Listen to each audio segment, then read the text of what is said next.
Hello? Hey, Doc. Yeah, we're working on it right now. We're almost done. Isn't that right, Ozzy? I'll drop it off in the morning. Later.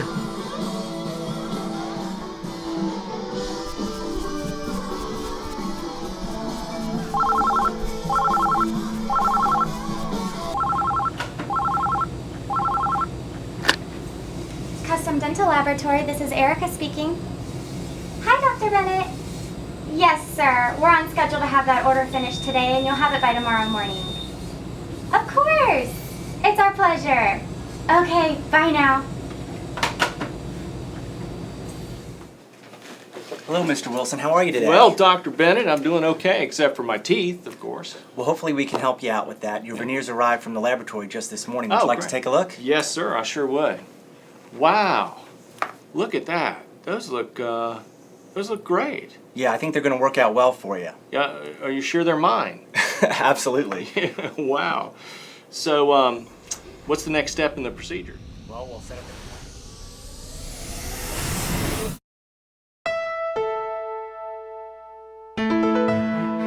Dental restorations, including crowns, dentures, bridges, and veneers, are custom medical devices that correct a range of oral health issues and provide an aesthetically pleasing appearance for the patient.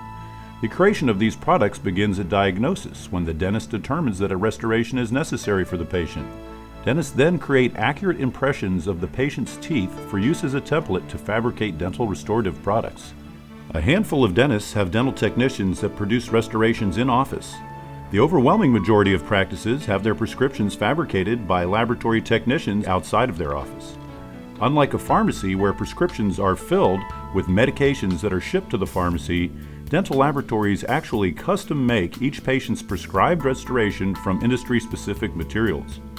Dental technicians must produce restorations that are satisfactory with respect to three important aspects: physical traits such as durability and hardness, biocompatibility, and aesthetic appearance. Upon completion of the multi-stage production process, each dental restoration is shipped back to the dentist who prescribed the restoration where it is implanted in the patient's mouth. Because a dentist's prescription is legally required for a dental laboratory to begin any project, patients cannot access dental laboratory services directly. This disconnect between the patient and the dental lab can hinder the dissemination of critical information, such as where the restorations are produced or what materials they contain. Growing demand for dental work in America has created a market that features both high-end and economy-priced work. Quantities of dental restorations are increasingly being imported from countries like China, Pakistan, and Vietnam, where the dental laboratories are not subject to the same scrutiny as domestic laboratories are by the U.S. Food and Drug Administration. Even domestic dental labs remain unregulated in over 40 of the state dental practice acts. In fact, no state in the U.S. requires dental technicians to be licensed. Of the $7 billion spent annually on dental restorations in the U.S., an estimated 40% are imported. The FDA requires dental laboratories that ship work overseas to inform their dentists through proper labeling. However, there is no mandate that dentists pass this information on to the patient, and so many of them don't. Some laboratories even neglect to inform their dentists, who in turn unknowingly place foreign products into patients' mouths. There are some dental labs in the U.S. that do not produce any of their own work. They can bear deceptive, patriotic-sounding names and exist essentially as fronts through which cheaply made foreign dental products are funneled to dentists for very low prices. Poorly made dental restorations, whether in America or abroad, can lead to a range of health consequences for patients, and in turn legal consequences for dentists. A woman in Ravenna, Ohio, began to experience severe allergic reactions and infection a short while after receiving a dental bridge. Once the bridge was removed, she discovered that her dentist had ordered it from a non-certified overseas dental laboratory. Chemical analysis revealed that her dental restoration contained a concentration of lead nearly 3 times the level found in lead-containing Chinese children's toys. With roughly 19 million foreign crowns entering the U.S. per year, performing quality control for each and every imported restoration is entirely cost-prohibitive. Thus, transparency is the key to ensuring that both the dentist and the patient are able to make informed decisions. For more than 50 years, the National Association of Dental Laboratories has worked to establish high standards for all dental laboratories and technicians, no matter their location. The 4 major goals of the NADL include Mandatory certification and continuing education for at least one dental technician in each dental laboratory who manufactures restorations for U.S. dentists. Registration of all dental laboratories with the State Board of Dentistry or other appropriate state government agency. Mandatory documentation of all patient contact materials included in a restoration, as well as the point of origin, country, and laboratory where the restoration was manufactured. Mandatory documentation of all items in a patient's dental records. Today, the CDT, or Certified Dental Technician, is the only dental technician certification recognized by the American Dental Association.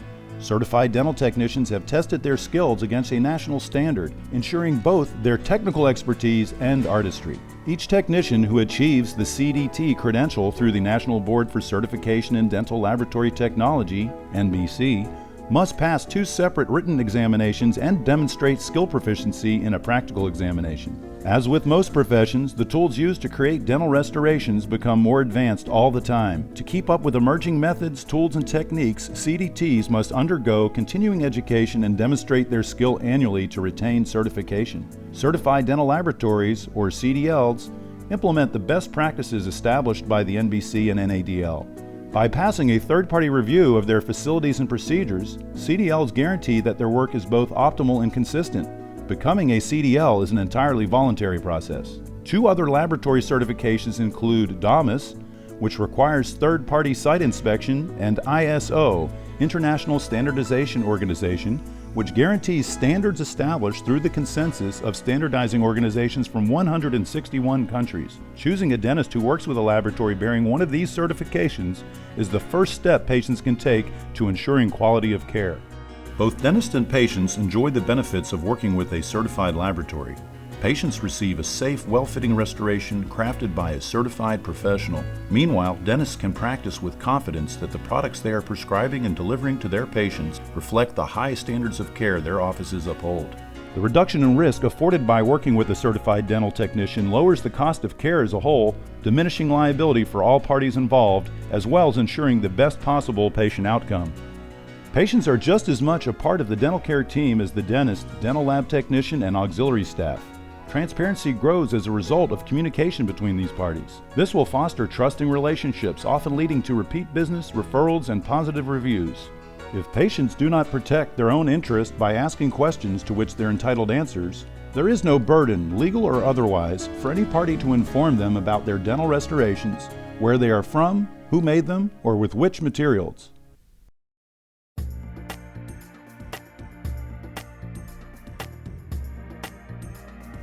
The National Association of Dental Laboratories recommends that patients ask their dentist the following questions. Will my restoration be made by a certified dental technician? Is the dental laboratory you work with certified, and by whom? Where is your dental laboratory located? What patient contact materials will be in my restorations? Although dental laboratories are not allowed to fulfill any work order without a dentist's prescription, patients can still shop around by finding contact information for a nearby CDL or DAMAS laboratory and requesting their dentist use that lab for their restoration work. In a 2009 American Dental Association survey, nearly 65% of dentists responded that they believe dental technicians and dental laboratories are regulated in their state. That is not the case. In fact, only 4 states require any certification or continuing education of dental technicians. Dentistry has seen a proliferation of new technology and materials. As a result, dentists now more than ever rely upon the skills of a qualified dental technician to assist with material selection and case planning. It is not uncommon for a dental technician to work directly with the dentist in an office setting to meet with patients. It is important for the dentist to have complete trust and confidence in their technician's skills and knowledge. Working with a certified dental technician is a great way to ensure success. Just as dentists have their choice of dental laboratories, patients have their choice of dentist. Well-informed patients control their quality of care. Self-education will help all patients arm themselves with the information they need to ensure that their dental restorations are safe and successful. The NADL has created what'sinyourmouth.us to spotlight this critical information. Visit and learn the steps that you can take to ensure your quality of care. If you prefer learning by video, visit youtube.com, user WIYM campaign, and be sure to help spread this important message on Facebook, Twitter, and Pinterest. Can you answer the question, what's in your mouth?